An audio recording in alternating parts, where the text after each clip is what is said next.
mudah-mudahan hari ini ya kita belajar bareng. Insya Allah mudah-mudahan banyak yang kita dapatkan dari Bunda Ambar.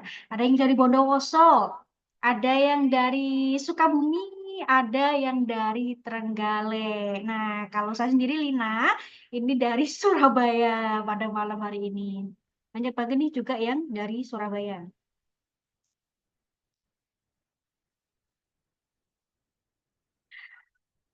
Oke. Oke, selamat datang kepada peserta yang baru hadir kali. Assalamualaikum warahmatullahi wabarakatuh. Alhamdulillahirabbil alamin. Assalatu wassalamu ala asrofil anbiya'i wal mursalin wa ala alihi wa sahbihi ajma'in. Amma ba'd. Syukur alhamdulillah, marilah kita panjatkan kehadiran Allah Subhanahu wa taala yang telah melimpahkan nikmat dan karunia-Nya kepada kita semua sehingga kita dapat berkumpul ya dalam cara online ini. Hari Kamis 27 Februari 2025 atau 28 Syakban 1446 Hijriah dalam Tarhib Ramadan 1446 Hijriah. Peaceful and giving, temukan kedamaian dalam jiwa, sebarkan kebaikan bersama pemateri kita yang luar biasa pada malam hari ini, yaitu Bunda Ambar. Tak lupa juga kita haturkan sholawat serta salam kepada junjungan kita Nabi besar Muhammad Sallallahu Alaihi Wasallam. Semoga kita mendapatkan syafaatnya di yaumil akhir kelak. Nah, perkenalkan saya Lina Josalinka yang malam hari ini membersamai rekan-rekan semua untuk belajar bersama Bunda Ambar selaku pemateri pada malam hari ini. Sebelumnya izinkan saya ya membacakan susunan acara kita pada malam hari ini. Yang pertama adalah pembukaan. Yang kedua, pemutaran video company profile dari Koperasi Syariah Imaniku. Yang ketiga, penyampaian program. Selanjutnya ada penyampaian materi oleh Bunda Ambar. Dan selanjutnya sesi diskusi. Di sini rekan-rekan bisa bertanya dan diskusi bersama Bunda Ambar. Insya Allah. Baik, kita langsung menginjak di acara yang pertama, yaitu pembukaan. Marilah kita buka acara ini dengan lafaz basmalah bersama-sama. Bismillahirrahmanirrahim. Baik, selanjutnya pemutaran dari video company profile dari Koperasi Syariah Indonesia.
Alhamdulillah tadi sudah terputar ya company profile dari Koperasi Syariah Imaniku yang merupakan sponsor untuk acara webinar Tarhib Ramadan 1446 Hijriah pada malam hari ini.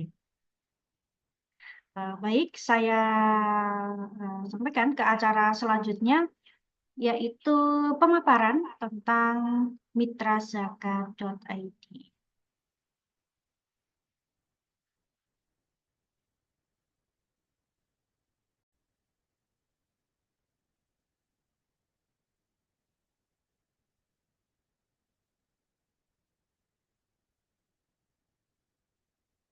Oke.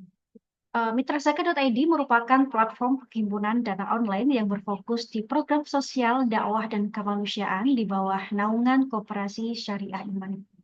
Nah, ini bagi rekan-rekan yang saat ini pasti sedang menggunakan gawainya ya, atau handphonenya bisa langsung buka di search engine atau di Google Chrome-nya atau mungkin di website yang lain itu mitrazakat.id. Di situ akan banyak banget program-program kebaikan ya dari mitra-mitra kita yang ada di dalamnya. Ini adalah mitra penghimpunan dan penyaluran dari mitrazakat.id. Ada banyak ya, ada puluhan. Insya Allah mereka sudah kredibel tentunya, amanah dalam menyalurkan donasi atau sedekah, zakat, dan wakaf dari Bapak Ibu sekalian. Ini mumpung menuju Ramadan ya, ini kita sudah mulai belajar nih untuk membiasakan sedekah. Karena kan sebaik-baiknya sedekah adalah di bulan Ramadan, karena di mana semua pahala kebaikan akan dilipat gandakan. Ada dua versi, yaitu mobile dan website. Yang pertama ada mobile bernama aplikasi Imaniku. Di situ ada menu mitra zakat ya, ada zakat, infak, wakaf, dan kurban. Insya Allah juga ada auto debit dari donasi. Nah, ini bagi Bapak Ibu sekalian yang hari ini hadir mungkin ingin gitu ya setting atau debitnya dalam setiap hari di setting setiap subuh gitu supaya kita nggak kelupaan nih sedekah di subuh. Kan biasanya kita lupa tuh sedekah di subuh hari gitu kan, di subuh. Ini bisa di setting melalui aplikasi Imaniku. Tentunya install aplikasi di Play Store ataupun App Store yang nanti akan di-share oleh operator dari mitrazakat.id terkait di mana nanti bisa install aplikasinya.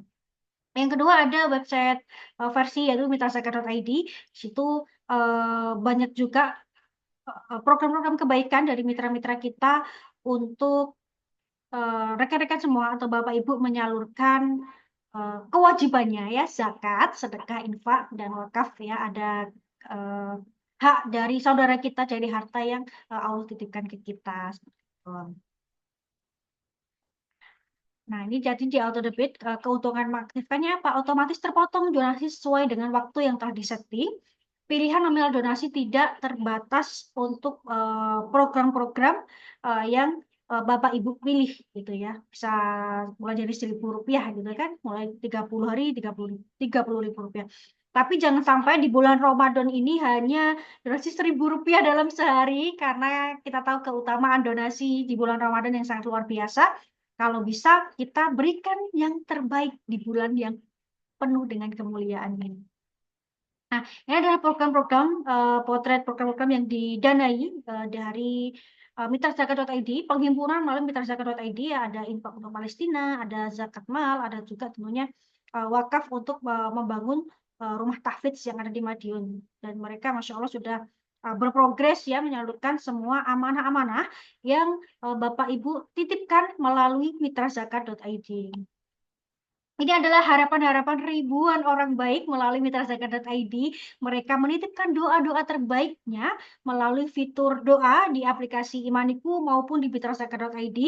Jadi di situ tidak hanya kita sedekah, tetapi kita bisa nih menulis doa-doa yang insya Allah akan diaminkan oleh ribuan orang dari doa-doa kita untuk saudara-saudara kita yang membutuhkan, untuk mereka yang ada saudara kita yang ada di Palestina, yang ada di Indonesia, yang saat ini juga ada pondok pesantren yang membutuhkan Al-Quran, ada masjid yang harus segera diselesaikan pembangunannya dan lain sebagainya. Insya Allah, mari Bergabung bersama ribuan orang-orang baik, salurkan kebaikanmu di Ramadan ini bersama mitrazakat.id. Insya Allah. Baik. Asal lo nih Bapak Ibu nih yang mungkin kepo bisa langsung ambil HP-nya, langsung search di website ya mitrazakat.id, bisa langsung melakukan donasi di situ dengan nominal yang Bapak Ibu inginkan, atau juga bisa langsung install di aplikasi Iwaniku. Baik, Alhamdulillah, terima kasih kepada Bapak Ibu yang sudah hadir pada malam hari ini. Sebelumnya, saya mau menyapa kepada Bunda Ambar. Apakah sudah ada di dalam ruang Zoom meeting? Halo, Assalamualaikum Bunda. Waalaikumsalam. Oh, Masya Allah, ini Wabarakatuh. sudah ada Bunda Ambar ya. Kabar baik, Bunda. Alhamdulillah, terbaik, terbaik, Mbak. Masya Allah, ini nuansanya biru-biru ya Bunda, ini dalam menyambut Ramadan pada tahun Iya, ini yang kurang dari 2 hari ini. Insya Allah hari Sabtu, Insya Allah kita sudah bertemu dengan bulan Ramadan. Jadi Masya Allah, amin. karena Bunda Ambar juga sudah hadir pada malam hari ini. Beliau adalah orang trainer ya, konselor pendidikan, instruktur nasional bidang bimbingan dan konseling, Pedimah Yayasan Permata Hati Keluarga, Certified Professional Coach, Hypnotherapist Practitioner, Neo Parenting Practitioner, praktisi konseling keluarga, praktisi traumatic healing, fasilitator P4GN BNN, trainer spiritual motherhood, penulis dan entrepreneur. Masya Allah, ini luar biasa sekali ya Bunda ini ya. Eh, sudah lama nih berkecimpung di dunia internet, dan tentunya rekan-rekan pada hari ini ingin belajar banyak kepada Bunda. Masya Allah. Insya Allah Bunda, kami persiapkan malam hari ini kepada Bunda Ambar. Baik, terima kasih kesempatannya. Alhamdulillah, di malam hari ini kita bisa silaturahim ya, kawan-kawan. Tapi izin sebelum mulai, saya share screen dulu ya, Mbak ya. Boleh Bunda? Oke, bismillah. Baik, sudah keluarkah? Sudah Bunda. Sudah ya. Suaranya aman, cukup, nggak terlalu besar ya? Eh, kurang besar dikit kayaknya Bunda. Kurang besar dikit. Iya, kurang dekat sepertinya. Ya udah, yang penting nggak Oke, terlalu ini, nggak oke. terlalu besar ya. Nah, Baik, Bismillahirrahmanirrahim. Alhamdulillahirrahmanirrahim. Nahmaduhu wa nasta'inu wa nastaghfiruh wa na'udzubillahi min syururi anfusina wa min sayyiati a'malina may yahdihillahu fala mudhillalah wa may yudhlilhu fala hadiyalah. Asyhadu an la ilaha illallah wa asyhadu anna Muhammadar Rasulullah la nabiyya ba'dah. Alhamdulillah kawan-kawan, eh, malam hari ini kita akan mengangkat sebuah tajuk yang berjudul Journey of Healing and Self Discovery. Jadi perjalanan pemulihan dan perjalanan menemukan diri ya. Karena kenapa sih penting menemukan diri? Memangnya dirinya hilang? Karena memang banyak di antara kita yang seperti kehilangan diri sendiri, kehilangan makna tentang diri sendiri. Makanya banyak orang yang terluka, banyak orang yang merasa hidupnya tidak punya makna, atau banyak juga orang yang nggak tahu tujuannya mau apa. Karena banyak orang yang hidup asal hidup aja. Banyak orang yang hidup karena memang belum meninggal aja gitu.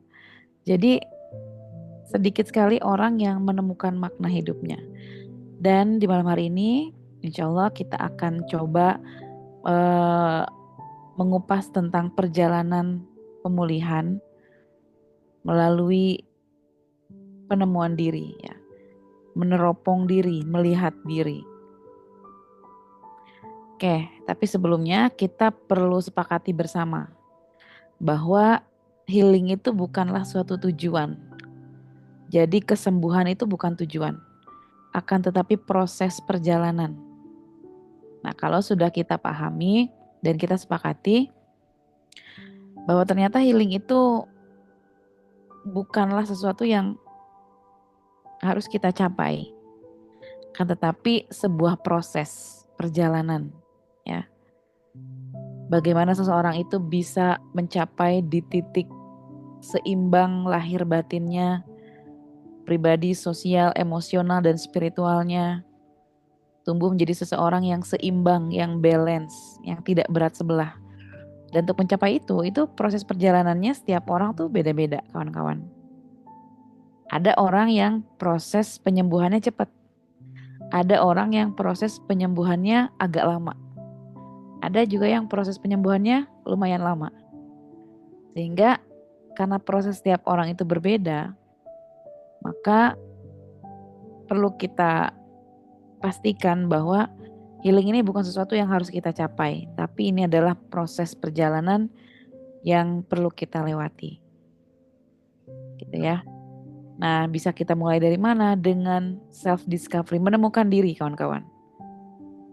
Proses memahami diri sendiri, baik itu nilai, tujuan maupun potensi.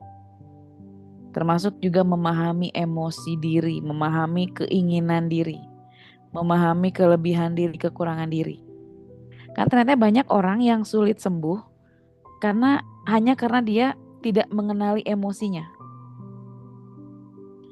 Biasanya nih ya, saya kalau sering ketemu para ibu-ibu gitu ya, kalau di kelas healing, biasanya banyak di antara mereka yang sulit pulih itu atau terus-terusan hidup dalam trauma, luka gitu ya. Karena mereka tidak mengenali dirinya sendiri. Mereka tak mengenali emosi yang dirasakannya sendiri. Nah, biasanya kalau orang yang gak kenal sama emosinya, itu biasanya susah pulihnya tuh. Kawan-kawan pernah gak ada di satu kondisi rasanya kayak kesel gitu. Dari pagi tuh bawaannya nyebelin banget. Kenapa sih semua orang tuh yang ditemui dari pagi misalnya di rumah sampai sore ketemu orang tuh rasanya semua orang tuh nyebelin, ngeselin. Ya. Atau pernah nggak kawan-kawan ada di satu fase kayaknya datang rasa sedih yang tidak bisa dikendalikan. Tiba-tiba kayak pengen nangis aja, sedih nggak karuan. Padahal tidak ada kejadian tertentu yang bikin kita sedih. Nah, kalau itu yang pernah kita rasakan, bisa jadi kawan-kawan artinya itu kita tidak mengenali diri kita sendiri. Sehingga kalau kita tidak memahami, tidak mengenali emosi kita akan sulit untuk sampai di titik pulih. Proses healing ini akan terhambat, kawan-kawan. Makanya penting ketika kita mulai membuka diri, memahami dan menanyakan ke dalam diri kita apa yang kita mau, apa yang kita rasakan. Karena seringkali orang itu biasanya fokusnya keluar diri kita. Padahal proses pemulihan itu mulainya dari dalam diri, bukan dari luar. Banyak orang yang sulit pulih karena menganggap pemulihan itu asalnya dari luar. Kita akan bisa sembuh luka batinnya kalau orang yang melukai kita itu menyadari kesalahannya dan dia datang minta maaf sama kita. Baru kita bisa sembuh tuh, baru kita bisa maafin. Banyak orang menganggap bahwa kita akan pulih kalau orang lain yang bikin kita kesel itu dia berubah. Ya nggak kawan-kawan? Nah kalau gitu cara berpikirnya kita akan sulit pulihnya. Karena proses pemulihan itu bukan dimulai dari luar tapi dari dalam. Maka penting untuk kita menyibakkan gitu ya, mengungkap apa-apa yang ada di dalam diri kita. Karena sebenarnya yang perlu diberesin, yang perlu diperbaiki itu yang di dalam diri kita. Sehingga kalau udah ketemu nih poinnya, kita akan sampai di satu titik kita akan mudah sekali memaafkan orang lain meskipun dia tidak minta maaf. Kita akan mudah memaafkan orang lain meskipun dia belum menyadari bahwa dia sudah berbuat salah. Kita akan bisa memaafkan orang lain meskipun dia mungkin masih polos seolah-olah gak punya dosa gitu ya. Gak punya kesalahan sama kita. Nah itulah kelebihan ketika kita mulai proses pulih ini dari dalam diri kita. Gitu kawan-kawan ya. Nah, pentingnya sebuah perjalanan. Jadi karena healing ini sebuah perjalanan,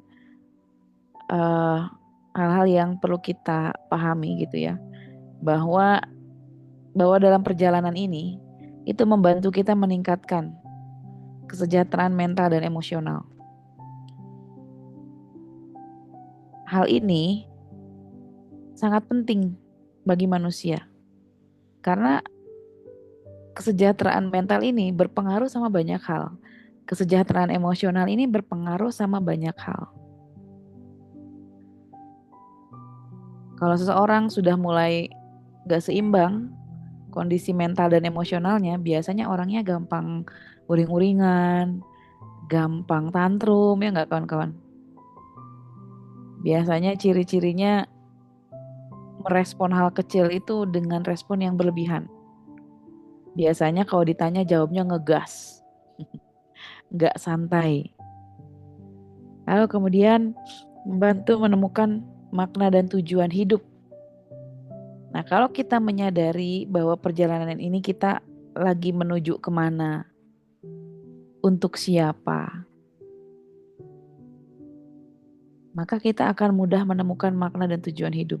Sehingga kalau udah ketemu tujuannya, maknanya, itu kita melangkahnya dalam perjalanan ini akan semakin kuat, akan semakin mantap, semakin yakin. Selama ini kenapa kok hidup rasanya kayak hidup enggan mati tak mau ya? Kayak kerja cuma sekedar kerja. Kayak beraktivitas hanya sekedar beraktivitas. Makan ya cuma karena ngerasa lapar. Ya udah gitu aja tanpa makna yang berarti. Nah, dengan perjalanan ini kalau kita maknai gitu ya, kita akan bisa menemukan makna hidup yang lebih baik lagi. Lalu juga bisa memperbaiki hubungan dengan diri sendiri dan orang lain. Nah, ternyata kenapa penting memperbaiki hubungan dengan diri sendiri? Karena banyak orang yang ternyata hubungan dengan diri sendirinya nggak baik, ya nggak? Selama ini kan yang sering dibahas dalam kelas-kelas gitu ya. Yang diurus itu biasanya hablum minallah, hablum minanas. Hubungan dengan Allah, hubungan dengan manusia lain. Sedangkan ada satu hubungan lagi yang sebetulnya penting untuk kita kaji, yaitu hubungan diri kita dengan diri sendiri. Bagaimana kita bisa berkomunikasi dengan baik, bisa menerima diri kita dengan baik, menerima segala kekurangan kita dengan baik. Ini kan hal yang penting. Sehingga memperbaiki hubungan dengan diri sendiri itu satu hal yang cukup krusial dalam proses healing ini kawan-kawan. Karena biasanya banyak orang yang sulit sembuh itu bukan karena ketajaman kata-kata dari orang lain terhadap dia, tapi ketajaman kata-katanya sendiri terhadap dirinya sendiri, ya nggak? Kadang kita tuh kalau ngejudge diri kita suka lebih tajam ya, suka lebih galak gitu, suka lebih sangar, karena biasanya manusia yang sulit pulih adalah manusia yang banyak kecewa terhadap dirinya. Harusnya kamu tuh begini, harusnya nggak boleh begitu. Akhirnya menyalahkan diri sendiri, menyudutkan diri sendiri, dan ujung-ujungnya menyakiti diri sendiri. Menganggap diri tidak berharga. Akhirnya muncullah manusia itu sampai ke titik terlemah, ke titik emosional terendah, yaitu sampai ke titik depresi. Nah, ini berbahaya kawan-kawan. Kalau sudah sampai di titik depresi ini, manusia itu sulit untuk menemukan kejernihan berpikir. Kayaknya jalan keluar itu nggak ada, nggak ketemu. Yang ada di pikirannya hanyalah mengambil jalan pintas, mengakhiri semuanya. Atau kawan-kawan pernah nggak ada di titik rasanya pengen menghilang aja dari bumi ini. Tiba-tiba pengen tring aja, udah menghilang. Nah, kalau itu mungkin sempat hadir dalam hidup kita, maka bisa jadi kawan-kawan ini ada yang perlu diperbaiki antara diri kita dengan diri kita sendiri. Kemudian membangun ketahanan menghadapi tantangan hidup kawan-kawan ya.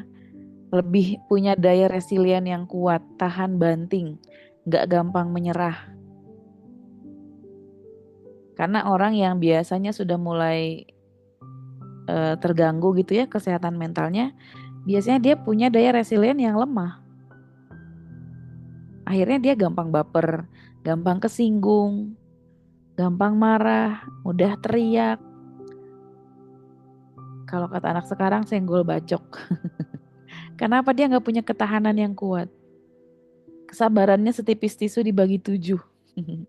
Sehingga ketahanan dirinya itu mudah diterobos, mudah dirusak.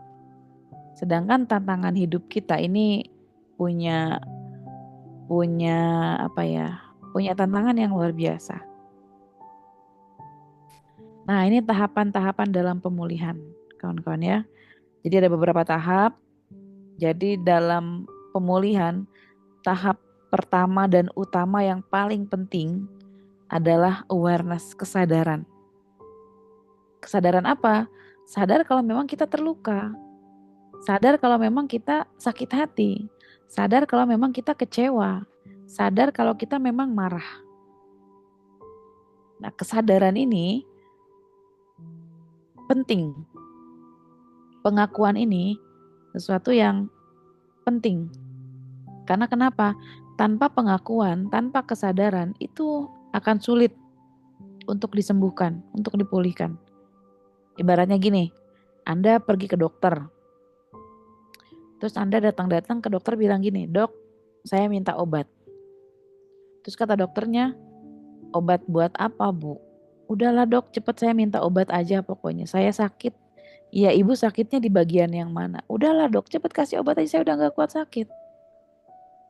Kalau dianya tidak mau mengakui di mana bagian sakitnya, itu dokter akan kesulitan. Harus ngasih obat apa? Apakah harus ngasih obat sakit kepala atau ngasih obat sakit perut? Atau obat sakit kaki? Ya enggak? Jadi dalam proses kesadaran ini, pengakuan menjadi sesuatu yang sangat penting. Mengakui kalau memang kita terluka, itu sesuatu yang sangat penting. Dan kalau seseorang sudah mulai menyadari, mengakui bahwa dirinya terluka, itu tuh udah separuh kesembuhan. Sudah mulai berproses tuh tahapan-tahapan penyembuhannya. Karena kalau tidak ada kesadaran ini, kita nggak bisa maju ke langkah berikutnya. Orang itu nggak akan pernah mau ke rumah sakit kalau menganggap dirinya nggak sakit. Buat apa kayak ke rumah sakit? Orang nggak sakit kok. Gitu. Jadi kesadaran ini penting kawan-kawan. Yang kedua, acceptance, penerimaan. Menerima keadaan dan mengambil tanggung jawab.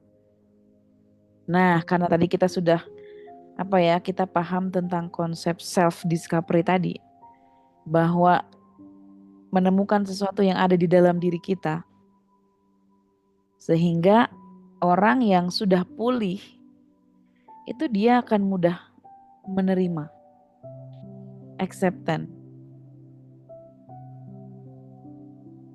Menerima apa? Apapun yang memang sudah Allah suguhkan untuknya. Menerima kelebihannya, termasuk juga menerima kekurangannya, dan mengambil tanggung jawab. Tanggung jawab apa? Orang yang tidak menemukan dirinya, dia tidak akan mengambil tanggung jawab. Dia akan menyalahkan orang lain. Dia akan menganggap bahwa orang lainlah penyebab dari semua kepahitan ini. Dia akan menuduh orang lain yang harus bertanggung jawab atas kegagalannya. Nah, jadi kawan-kawan, di tahap penerimaan ini, orang yang sudah menerima bahwa dia terluka, dia akan mengambil tanggung jawab. Saya akan menyembuhkan dan saya perlu memulihkan diri saya sendiri. Sehingga orang yang sudah menerima, dia nggak akan berharap orang lain itu minta maaf sama dia. Dia nggak akan berharap orang yang sudah melukainya itu akan bersujud mohon ampun sama dia, enggak. Kan biasanya kita kalau lagi kesal sama orang gitu ya, untuk memaafkan itu kan rasanya berat ya. Rasanya sulit gitu buat memaafkan. Jadi yang bikin kita sulit adalah karena kita tidak menerima. Tidak menerima keadaan bahwa memang kita sudah terluka. Dan biasanya kita menganggap diri kita ini baru bisa sembuh, baru bisa pulih kalau dia sudah datang ke saya, Bun, minta maaf, bersujud kepada saya, mengakui perbuatannya dan menyesali perbuatannya di hadapan saya, baru saya bisa sembuh tuh. Kalau kayak gitu yang kita alami selama ini, kita akan hidup dalam kesakitan. Sakit yang akan terus merasa sakit. Karena kenapa? Kita berharap orang lain yang berubah. Kita berharap orang lain yang harus ngikutin maunya kita. Artinya kita nggak mau ambil tanggung jawab. Padahal apa yang terjadi dengan diri kita, terhadap diri kita, itu tanggung jawab kita sendiri. Sehingga penerimaan ini menjadi sesuatu juga yang menjadi langkah penting setelah kita menyadari. Ya. Kemudian yang ketiga, processing, diproses, menghadapi emosi dan memproses pengalaman. Nah ini kawan-kawan, emosi itu kalau masuk ke dalam diri kita, itu perlu diproses, jangan dibiarkan. Karena kalau dibiarkan biasanya akan gak karuan. Ya, kawan-kawan mungkin pernah ya ada tadi di kondisi tiba-tiba pengen nangis banget. Itu karena perasaan itu datang gitu ya. Kenapa sih tiba-tiba pengen nangis itu datang? Karena biasanya dalam psikologi gitu ya, emosi seperti ini bisa menjadi respon terhadap stres yang terpendam, kenangan yang samar, atau kebutuhan emosional yang belum terselesaikan. Jadi sebenarnya otak kita tuh udah mencoba ngasih sinyal lewat emosi-emosi yang muncul itu, ngasih tanda. Ketika datang kesel, datang sedih, itu tuh otak tuh ngasih sinyal ke tubuh kita. Buat apa? Buat diperhatikan. Tapi sayang sekali kita biasanya banyak orang yang belum memperhatikan emosi itu. Banyak orang yang ketika kedatangan suatu emosi tertentu gitu ya, itu dia tidak memberi ruang. Dia menolak. Sehingga ketika berbagai macam emosi itu datang dan dibiarkan atau diabaikan, artinya apa? Emosi itu tidak diproses dengan baik. Dan kalau emosi itu tidak diproses dengan baik, kawan-kawan, emosi itu tidak menghilang begitu saja. Dia tersimpan di dalam tubuh kita, menjadi ketegangan, otot-otot tegang, sakit, ketidaknyamanan, dan sebagainya. Kalian kan pernah nggak ngerasa sakit, nggak jelas di suatu bagian tubuh tertentu? Bukan karena fisik atau apa gitu ya. Tapi itu karena ada emosi yang belum tersalurkan. Karena ketika emosi kita tidak terucap, gitu ya, tidak terungkap, maka itu tubuh yang menanggung bebannya. Maka pemrosesan emosi ini menjadi sangat penting, kawan-kawan. Karena emosi itu perlu diregulasi apapun. Emosi apapun. Baik itu kesenangan, kesedihan, marah, malu, benci, dan sebagainya. Itu perlu diproses. Karena kalau tidak diproses, dia akan mengendap dalam tubuh. Dan akan berkumpul di satu titik yang menimbulkan rasa sakit-sakit yang bikin kita gak nyaman. Kawan-kawannya, makanya sebetulnya untuk melatih emosi kita ini menyambut Ramadan ini momen yang baik, kawan-kawan ya. Bagaimana kita dilatih secara emosional. Otak kita kan dibagi dua ya, ada otak kiri, otak kanan. Emosi itu adanya di otak kanan. Dan Ramadan ini salah satu cara juga buat melatih emosi manusia dengan baik. Emosi itu kan bukan hanya marah, ya enggak. Senang juga itu emosi, bahagia juga emosi, sedih juga emosi, bangga, haru dan sebagainya. Salah satunya apa? Latihan dalam Ramadan. Kita tahu ya, ketika Ramadan itu di bulan ketika saum gitu, kita diminta untuk banyak bersabar, ya enggak? Bahkan katanya kalau ada orang yang mau ngajak ribut, ngajak perang sama kita, cukup katakan, aku sedang berpuasa. Itu kan cara bagaimana kita mengelola emosi dengan baik. Ketika kita menahan diri gitu ya, untuk tidak melakukan atau membalas, itu kan perlu proses. Jadi sebetulnya Ramadan ini, sahum ini, sebagai salah satu bentuk self-healing juga bagi manusia. Karena kenapa? Emosinya tuh dilatih banget, di-drill banget. Dan bukan hanya ketika puasa. Kenapa banyak orang yang berlomba-lomba bersedekah di saat bulan Ramadan? Kenapa banyak orang yang rela berantri-antri gitu ya buat beramal baik? Kawan-kawan yang mungkin pernah menikmati Ramadan di Mekah, Madinah gitu ya. Lihat deh orang itu berlomba-lomba banget ngasih-ngasih makanan. Saking pengen kemakan sama orang yang lagi puasa di sana.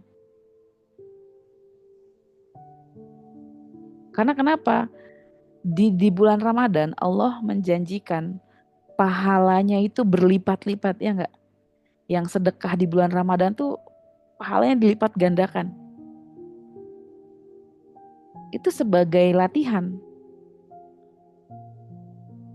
Makanya kenapa orang yang jor-joran sedekahnya, infaknya di bulan Ramadan, karena kenapa Allah menjanjikan yang berlipat-lipat. Itu buat apa? Buat melatih emosional kita, menjauhkan diri dari sifat tamak, pelit. Itu juga kan latihan otak kanan. Bagaimana otak kita di drill buat terbiasa memberi, berbagi. Ya. Dengan apa? Latihannya dengan diberikan pahala yang berlimpah di bulan Ramadan. Dengan harapan nanti setelah Ramadan akan semakin lebih baik lagi dari itu. Ya enggak? Jadi Ramadan ini memang luar biasa nih. Kenapa di bulan Ramadan itu setelah kita puasa sebelum Idul Fitri gitu ya, ada yang namanya zakat. Kenapa?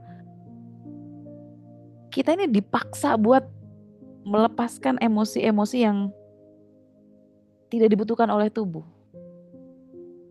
Ya enggak? Kan ketika kita mengeluarkan harta berat enggak, Bu? Kita udah bekerja, capek-capek, berlelah ngumpulin uang kan? Setelah terkumpul uangnya, dikeluarin. Kira-kira gimana tuh? Secara logika, ngapain saya buang-buang uang? Ngapain saya ngeluarin uang? Orang saya capek-capek, keringetan sampai kurang tidur, capek di jalan, buat cari uang. Udah dapat uangnya, masa saya sedekahin? Masa saya keluarin? Itu kan secara logika. Akan tetapi di sini bagaimana cara Allah memaksa manusia untuk mengeluarkan harta yang dicintainya di akhir bulan Ramadan. Dengan apa? Dengan zakat. Jadi sepelit-pelitnya orang yang gak mau sedekah, Allah tetap paksa. Dengan apa? Dengan zakat. Ya gak kan? Apa sih hubungannya antara berbagi, memberi dengan proses pemulihan? Ini healing banget kawan-kawan. Ini kalau dibahas menarik ya. Termasuk juga perintah untuk berkurban, termasuk perintah akikah. Itu secara neuroscience ada penjelasan ilmiahnya yang luar biasa. Ternyata itu bikin kita healing. Ya. Ada penelitian juga tentang kaitannya anak-anak atau orang-orang yang sudah diakikahkan atau dengan yang belum, itu terjadi ada juga perbedaan perilakunya. Ini sangat menarik ya kalau kita bahas. Karena kenapa? Ini diproses di otak emosi manusia. Jadi memang kenapa sih Allah tuh memerintahkan buat sedekah, infak dan sebagainya? Karena memang berpengaruh sama kondisi kesehatan mental kita. Kita melepaskan sesuatu yang mungkin masih kita sayang, masih kita cinta, kita merelakan sesuatu. Itu kan bikin kita dewasa secara emosi. Ya nggak kawan-kawan? Nah, jadi ini adalah salah satu tahap pemulihan yang mungkin masih sedikit orang menyadarinya gitu ya. Selama ini kita beranggapan healing itu dengan ya yang kita kenal sehari-hari lah. Tapi ternyata lewat berbagi gitu ya, itu juga menyembuhkan. Kawan-kawan mungkin pernah merasakan gimana berbagi di pinggir jalan misalnya. Kita ngasih makanan sekotak nasi sama orang-orang di pinggir jalan. Ketika kita ngasih, bagi kita paling isinya cuma berapa puluh ribu sih ya, 50.000 mungkin ya. Kita kasih sekotak makanan itu ke orang yang di pinggir jalan. Pada pemulung kah atau pengemis kah. Ketika kita kasih, lihat bagaimana senyumnya. Luar biasa. Bahkan dia gitu ya sampai di atas kepala gitu. Terima kasih Teh, terima kasih Bu, terima kasih Neng. Mudah-mudahan Allah balas rezekinya. Sebegitunya berterima kasih. Dan rasakan ada kebahagiaan gak ketika kita memberi itu? Ya gak kawan-kawan? Justru kebahagiaan itu hadir di saat kita melihat orang lain bahagia. Ya gak? Karena kenapa? Dalam tubuh kita itu keluar tuh dopaminnya, hormon bahagianya. Lihat orang yang sering sedekah, orang yang dermawan, itu biasanya awet muda. Biasanya rezekinya makin lancar ya nggak? Karena apa? Didoain terus sama yang ngasihnya.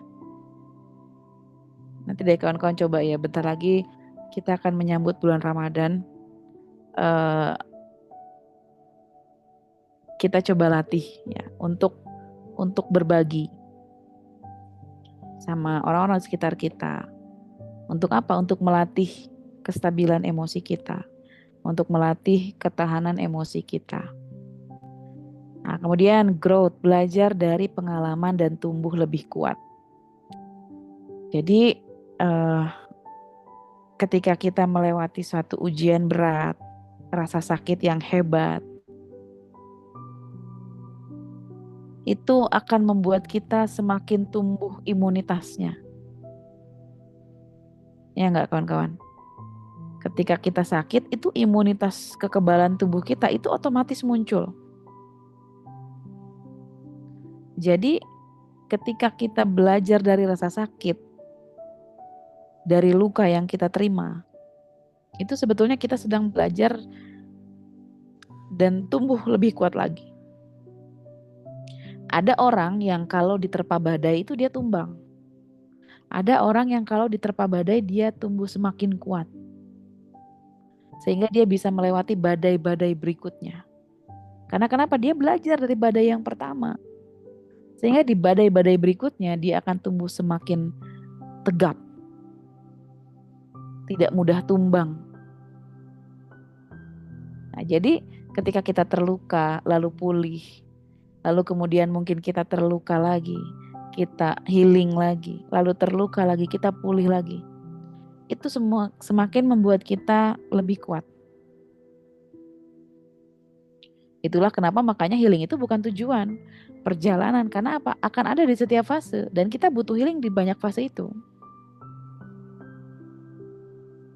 Kalau kita beranggapan ikut kelas healing selesai, wah aku udah sembuh, kemudian Bun aku kok terluka lagi ya? Ya karena memang healing itu bukan tujuan.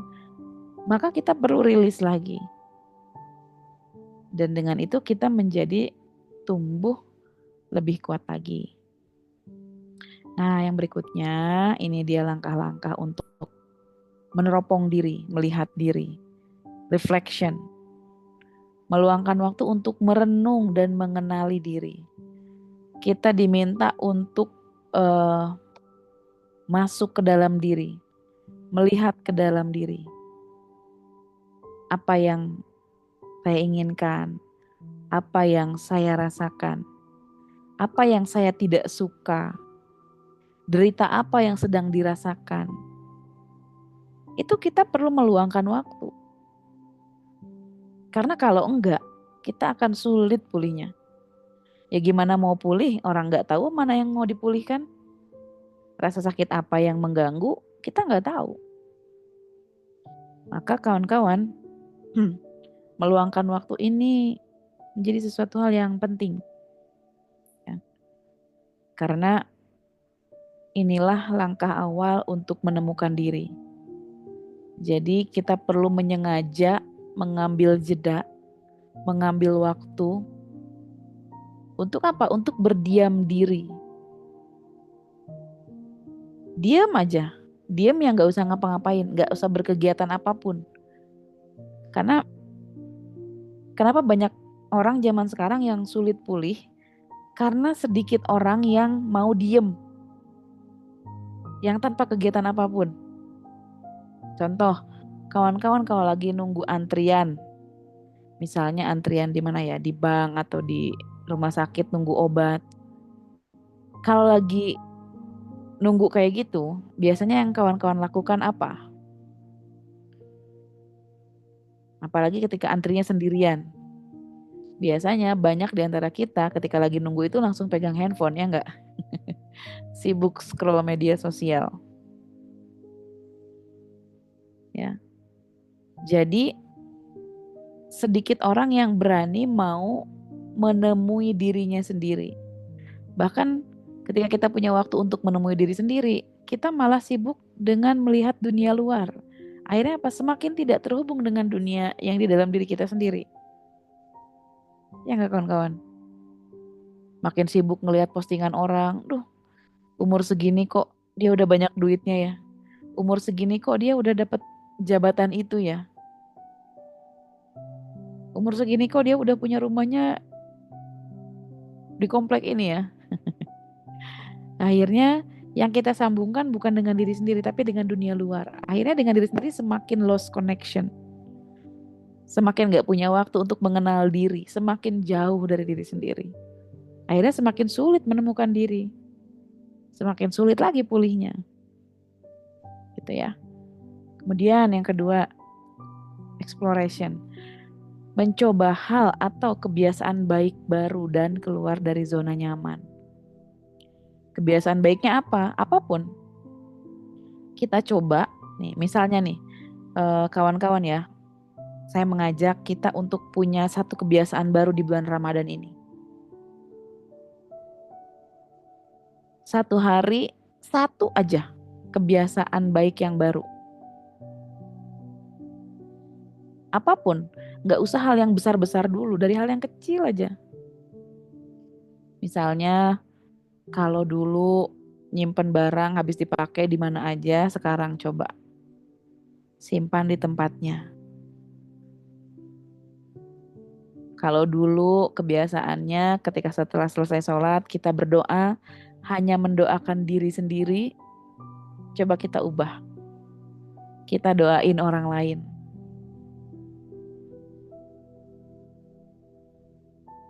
Ketika kita keluar rumah misalnya ya, kita ketemu sama orang biasa aja, nggak yang gimana-gimana. Coba kita mulai dengan setiap siapapun orang yang saya temui di luar, itu kita doakan kebaikan buat dia. Doain yang kebaik-baik apapun, terserah doanya mau apa. Misalnya Anda pergi nganter anak sekolah, ketika di lampu merah, daripada diem gak jelas, ya nggak? Coba lihat, perhatikan sekitar. Siapa orang yang Anda lihat? Misalkan tentukan 3 orang pertama yang Anda lihat ketika Anda keluar rumah, Anda doakan dia. Dan itu biasakan. Siapapun. Ketika melewat depan rumah, pas waktu mau buka garasi, dalam hati kita doain, ya Allah, berkahi usianya, limpahkan rezekinya, berikan jalan keluar dari setiap masalahnya. Doakan apapun yang ingin Anda doakan untuknya. Jadi energi dari dalam diri kita itu kita bawa keluar. Energi kebaikan dari dalam diri itu kita bawa keluar. Jadi bukan membawa yang dari luar ke dalam, tapi dari dalam keluar. Maka banyak hal yang bisa kita coba dengan kebiasaan-kebiasaan baik yang baru. Kalau dulu sedekahnya setiap hari Jumat doang misalnya, sekarang sedekahnya setiap subuh gitu ya. Kalau dulu sedekahnya ketika Jumatan hanya 5.000 seminggu sekali itu ya, sekarang minimal setiap hari gitu ya. Berapa? Sesuai kemampuan kita. Dan kalau bisa tingkatkan jumlahnya. Karena biar apa? Biar kebiasaan baik kita terus meningkat. dan lebih baik lagi. Karena kenapa? Biar keluar dari zona nyaman. Biar apa ya? Ngerasa ada progres, ada pertumbuhan, perbaikan, peningkatan. Nah, kemudian mindfulness hidup dalam kesadaran penuh dan hadir di momen saat ini. Jadi eh, hidup di masa kini, saat ini. Karena banyak orang yang sulit pulih, sulit bahagia, karena hidupnya tidak di momen saat ini, tidak di kondisi sekarang. Hidupnya dia kalau tidak di masa lalu, di masa depan. Orang yang sulit lepas dari penderitaan adalah ketika hidupnya orang yang sering mengungkit-ungkit di masa lalu. Orang yang kalau sudah mulai mengungkit-ungkit kesalahan atau luka di masa lalu, itu saya jamin dia nggak akan bahagia hidupnya. Karena kenapa? Akan tersakiti. Tersakiti oleh apa? Oleh pikirannya sendiri. Karena apa? Dia mikirin masa lalu yang menyakitkan. Padahal sesuatu yang di masa lalu itu sudah terjadi, sudah berlalu, sudah terlewati. Dan kita nggak akan pernah bisa kembali ke masa lalu itu. Atau ada juga orang yang hidupnya tidak bahagia karena tidak hidup di masa kini. Dia hidupnya di masa depan. Biasanya ini orang yang sering overthinking. Nanti gimana ya kalau begini? Nanti gimana ya kalau begitu? Nanti gimana ya kalau ternyata gini. Itu kan overthinking. Mikirin sesuatu yang belum terjadi dan belum tentu terjadi. Itu bikin capek tuh. Maka salah satu cara buat menemukan diri adalah hiduplah di momen saat ini saja. Karena masa lalu itu sudah terlewati. Masa depan belum tentu juga bisa kita lewati. Karena kita nggak tahu umur kita sampai berapa, ya nggak? Karena untuk 5 menit ke depan aja nggak ada yang jamin kita masih hidup. Ya nggak, kawan-kawan? Maka hidup dalam kondisi yang mindful, yang khusyuk, itu akan sangat membantu proses pemulihan diri kita. Lalu yang keempat, self-acceptance, penerimaan diri sepenuhnya, seutuhnya, termasuk kekurangan diri. Kenapa sih aku harus gini? Kenapa sih aku nggak bisa begini? Terus menyudutkan diri sendiri, menyalahkan diri sendiri. Akhirnya apa? Dia tidak bisa menerima kekurangan dirinya. Padahal Allah itu udah kasih kita tuh sepaket kelebihan dan kekurangan.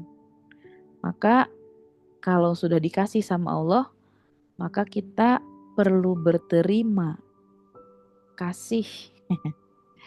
Ya, kalau sudah dikasih ya harus diterima. Karena apa? Udah dikasih, terima kasih. Karena kalau nggak terima pun kita yang capek sendiri, kawan-kawan. Kita akan ada yang kelelahan sendiri. Sesuatu yang Allah takdirkan untuk kita pasti akan sampai ke kita. Gimana pun ceritanya, gimana pun kerasnya kita menolak. Kalau itu memang udah Allah takdirkan untuk kita, pasti nyampe, pasti ketemu. Sekuat apapun Anda menolak, pasti nyampe. Maka salah satu langkah penting dalam menemukan diri kita sendiri adalah self-acceptance, menerima diri sepenuhnya. Gitu, kawan-kawan. Nah, memang ada tantangan ya dalam perjalanan pulih kita. Yang pertama, perasaan takut. Takut apa? Akan perubahan. Nanti gimana kalau ternyata nggak sesuai begini. Itu tadi overthinking. Ya enggak. Jadi overthinking ini jadi salah satu tantangan yang luar biasa bagi orang-orang yang pengen pulih. Banyak orang yang pengen pulih dari luka traumanya, tapi dia masih sulit untuk melepaskan diri dari overthinking. Maka meskipun lukanya sudah sembuh misalnya, kalau dia terus-terusan dipenuhin sama overthinking, akan sakit lagi, akan terluka lagi. Ya, maka ketakutan akan perubahan ini perlu kita sadari betul bahwa sebetulnya segala sesuatunya itu udah Allah takdirkan. Betul nggak? Semua yang terjadi di dunia ini di masa yang akan datang itu sudah Allah takar. Benar nggak sih? Kawan-kawan percaya nggak? sudah Allah aturin semuanya. Maka kalau kita mengaku bahwa kita percaya sama Allah, maka kekhawatiran itu tidak akan membesar, tidak akan menguat. Apalagi sampai berubah menjadi ketakutan. Ya. Kalau kita sudah menyadari bahwa semuanya sudah ada yang atur, sudah ada yang mengelola, mengendalikan, maka kita akan cepat pulihnya. Kita akan cepat itu merasakan ketenangan, kedamaian jiwa. Karena kenapa? Kita terbebas dari rasa takut yang tidak perlu. Nah, rasa sakit emosional yang harus dihadapi. Nah, banyak orang yang enggan menghadapi emosinya. Udah, aku gak mau nangis-nangisan lagi, aku gak mau sedih-sedih lagi. Daripada sedih-sedih lagi, aku mending main game aja. Mending aku ke salon aja. Daripada aku sedih-sedih lagi, mending aku ke pantai aja gitu ya. Karena banyak orang yang tidak berani menghadapi rasa sakitnya. Justru banyak orang yang lari menghindari rasa sakitnya. Padahal rasa sakit itu gimana pun, seberapa berat sakitnya pun, tugas kita itu perlu menghadapi. Karena kalau kita hindari, kita hanya akan semakin terus-terusan kelelahan. Bukan hanya kelelahan menghadapi emosi, tapi juga kelelahan karena menghindari rasa sakit yang tidak ingin ditemui. Akhirnya banyak orang yang akhirnya putus asa, capek, lelah gak karuan. Karena kenapa? Banyak orang yang gak sanggup menghadapi emosi, rasa sakit yang bersarang di dalam diri kita. Kemudian tekanan dari lingkungan atau ekspektasi sosial. Kadang ya komentar-komentar dari netizen gitu kan, suka bikin kita agak gimana gitu ya, gak enak didengerin. Atau bahkan datang dari orang terdekat, dari keluarga sendiri. Bahkan tekanan itu juga muncul dari orang terdekat, dari orang tua bahkan ya, atau dari mertua, atau ekspektasi sosial. Orang-orang berharap bahwa kita ini harus begini. Nah, ini capek nih. Akhirnya kita akan terperangkap dalam hidup yang penuh dengan tekanan. Lalu yang keempat, keraguan dan ketidakpastian. Bisa nggak ya saya sembuh nih dari trauma? Kayaknya nggak mungkin deh. Nah, itu ragu. Sehingga kalau sudah dimulai dengan keraguan, itu kita akan sulit untuk mencapai titik pulih, kawan-kawan. Ya. Jadi kalau dimulai dari rasa tidak percaya, bisa nggak ya saya sembuh? Nah, ini akan melelahkan, kawan-kawan ya. Sadari bahwa setiap tantangan adalah bagian dari proses pertumbuhan. Ya, jadi ketika ada rasa berat nih, kayaknya bakal capek, nah itu adalah proses pertumbuhan. Dan dari setiap rasa sakit yang ada, dari setiap ujian yang Allah titip, Allah hanya sedang ingin membuat kita menjadi lebih kuat lagi dari sebelumnya. Maka rayakan perubahan kecil sekalipun. Maka akui setiap langkah kecil dalam perjalanan. Kalau kita punya langkah 1 sampai 10, kita sampai di titik 3, bilangnya jangan cuman 3. Tapi alhamdulillah 3 langkah ini sudah terlewati dengan baik. Jadi meskipun itu langkah-langkah kecil, itu kita perlu rayakan, perlu kita apresiasi. Karena biasanya banyak orang yang merasa berat, kelelahan di awal karena apa? Dia menganggap langkahnya masih besar, harus besar. Sehingga upaya-upaya kecil yang kita lakukan itu tidak berarti, tidak berharga. Padahal setiap perubahan kecil, sekecil apapun, itu adalah sebuah progres yang baik. Maka kita perlu akui. Meskipun misalnya ketika, alhamdulillah hari ini, tadi ketika ada anak tantrum, saya nggak ikut tantrum. Biasanya kan kalau anak tantrum, saya ikut tantrum. Kalau tadi saat anak tantrum, saya lebih tenang. Saya nggak mencaci maki misalnya. Saya nggak berkata kasar sama anak. Itu kan salah satu perubahan sederhana yang perlu kita rayakan gitu ya. Nah, kemudian yang kedua, menghargai diri sendiri atas usaha dan kemajuan. Kita perlu mengapresiasi diri. sekecil apapun upaya yang telah kita lakukan gitu ya. Kemudian tetap bersyukur dan fokus pada hal positif. Alhamdulillah ya Allah, hari ini saya sudah melakukan perubahan kecil. Biasanya saya buang sampah sembarangan, sekarang saya buang sampahnya ke tong sampah atau dikantongin dulu gitu ya. Biasanya saya kalau di jalan motor kesenggol saya langsung teriak, woi. Gitu. Tadi saya ketika kesenggol cuman senyum aja. Itu kan perubahan sederhana, hal kecil yang bisa kita syukuri. Dan fokus sama hal-hal yang positif, hal-hal yang baik. Maka kebaikan itu insya Allah akan semakin mudah di kemudian hari kalau kita mau melakukannya lagi. Dan tentu saja akan dalam jumlah yang lebih besar. Kemudian ya, jadi saum ini ternyata sebagai self healing kawan-kawan. Kalau secara fisik kawan-kawan sudah tahu lah ya manfaat saum itu apa, banyak banget untuk kesehatan tubuh kita, untuk kesehatan fisik kita. Tapi ternyata saum ini juga menyimpan manfaat untuk kesehatan mental kita. Saum ini juga punya manfaat untuk memulihkan batin kita. Bagaimana ketika saum ini kita diminta buat bersabar, buat disiplin, ya nggak kawan-kawan? Karena orang yang kalau belum ada azan maghrib nggak akan tuh makan gorengan. Makanya diminta untuk bersabar tuh memang luar biasa. Kalau sudah azan maghrib baru. Sehingga kita pun dalam kehidupan sehari-hari gitu ya, secara emosional, kita dilatih untuk bersabar. Kita dilatih juga untuk merelakan. Kita juga dilatih untuk tunduk patuh sama apa-apa yang Allah mau. Kan sholat untuk kita, ya enggak? Terus ibadah haji, umroh untuk siapa? Untuk kita. Tapi kalau puasa ini buat siapa? Ya enggak? Kata Allah, puasa itu untukku. Jadi ketika kita mempersembahkan puasa kita untuk Allah, maka di sini kita sudah mengakadkan diri bahwa kita melakukan ini semua untuk Allah. Kita ngikut apa maunya Allah. Kita akan gampang sembuhnya, akan mudah pulih kalau kita sepenuhnya menyadari bahwa kehendak Allah lah yang akan terjadi di dunia ini. Yang bikin kita sulit pulih adalah kita memaksakan diri untuk memenuhi semua kehendak kita, kehendak diri kita, tanpa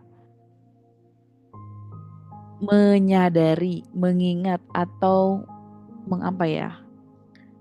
menselaraskan keinginan kita dengan keinginan Allah. Kan kita punya keinginan, kita punya kehendak, Allah juga punya kehendak. Kira-kira kehendak siapa yang pasti terjadi? Kehendak kita. Apa kehendak Allah? Tentu saja kehendak Allah yang terjadi. Kalau orang yang menyadari betul bahwa hidup ini adalah semuanya ngikutin maunya Allah, itu pulih orang itu. Gak akan ada rasa sakit. Yang bikin sakit adalah karena kita ingin kehendak kita lah yang terjadi. Padahal belum tentu kehendak kita itu sejalan dengan kehendaknya Allah. Nah, gak kan? Kalau kita menyadari ini, kita akan cepat pulihnya. Menyadari betul bahwa ya Allah yang mengatur semuanya. Itu cepat banget sembuhnya. Kenapa? Kita menyadari bahwa inilah yang Allah mau. Jadi saum itu ternyata manfaatnya banyak banget. Bukan hanya untuk kesehatan fisik, tapi juga kesehatan mental. Merelakan, berlapang dada, tenang, bersabar. Itu kan banyak sekali manfaatnya untuk kesehatan mental kita. Orang yang tenang, orang yang bersabar itu cenderung punya kesehatan mental yang lebih sehat, lebih baik dibanding orang yang gak sabaran, yang senggol bacok. Nah, jadi kawan-kawan, Masya Allah, kita akan bentar lagi nih akan di training sama Allah dengan training terbesar di dunia ini. Biasanya kan kalau training, kelas-kelas training kan isinya cuma 100, 200 ya. Sekarang isi trainingnya jutaan bahkan miliaran orang. Bukan hanya di Bandung, bukan hanya di Jawa Timur, bukan hanya di Jawa Tengah, bukan hanya di Kalimantan, tapi seluruh dunia. Yang ngelatihnya siapa? Allah langsung yang nge-trainingnya. Maka bersiap-siaplah kawan-kawan, kita menyambut bulan yang penuh ampunan, kita sambut dengan kebaikan karena Allah tuh ngasih banyak apa ya? Obralan gitu ya. Kalau di mau tuh diobral banget nih semua pahala kebaikan, kasih sayang Allah, dosa-dosa diampuni, amalan dilipat gandakan. Itu tuh Allah lagi cuci gudang banget diobral semuanya. Maka orang yang menyambut Ramadan dengan gembira karena tahu Ramadan itu banyak sekali kebaikan. Ketika kita bersedekah, Allah lipat gandakan. Ketika kita beramal soleh, Allah lipat gandakan. Apalagi kalau sampai Allah perkenankan kita bertemu dengan malam yang lebih baik dari 1000 bulan. Lailatul Qadar, Masya Allah. Itu luar biasa kalau Allah izinkan kita bisa bertemu dengan malam Lailatul Qadar dan mendapatkan faedahnya. Ya. Maka kawan-kawan mulailah dengan langkah kecil dan percayalah kepada proses. Sehingga kalau kita ingin memperbaiki diri, mengubah diri, kita mulai dari langkah-langkah kecil, langkah sederhana yang bisa kita lakukan. Hargailah setiap proses, pencapaian sekecil apapun, apresiasi dengan baik. Karena kita akan kesulitan mensyukuri hal yang besar kalau sama hal yang kecil aja kita tidak bisa mengapresiasi, tidak bisa menghargai. Kita akan sulit bersyukur sama hal yang besar kalau sama hal-hal yang kecil aja kita sulit bersyukur. Ya kawan-kawan, sehingga insya Allah Ramadan kali ini kita akan mulai dari langkah sederhana, dari apa yang bisa kita lakukan. Hal yang paling mungkin kita perbuat, kita mulai aja dulu. Gak harus jadi orang yang tiba-tiba soleh banget gitu ya. Lakukan apa yang bisa kita mulai. Sekecil apapun. Kita mulai dengan kebiasaan-kebiasaan baik yang baru. Kalau dulu sholatnya mungkin mepet-mepet, udah mau selesai akhir waktu. Sekarang sholatnya di awal waktu. Kalau dulu misalnya sering ngomongin orang, masih seneng gibah, sekarang mulai menjaga lisannya. Kalau dulu sedekahnya cuma 5.000, 10.000, sekarang coba naikin sedekahnya. Infaknya. Karena kenapa kawan-kawan? Kita akan memulai hal besar itu tentu dimulai dari hal yang kecil. Maka mulailah berproses dari sekarang. Insya Allah semoga Ramadan kali ini membawa kebaikan untuk kita, membawa banyak keberkahan untuk kita.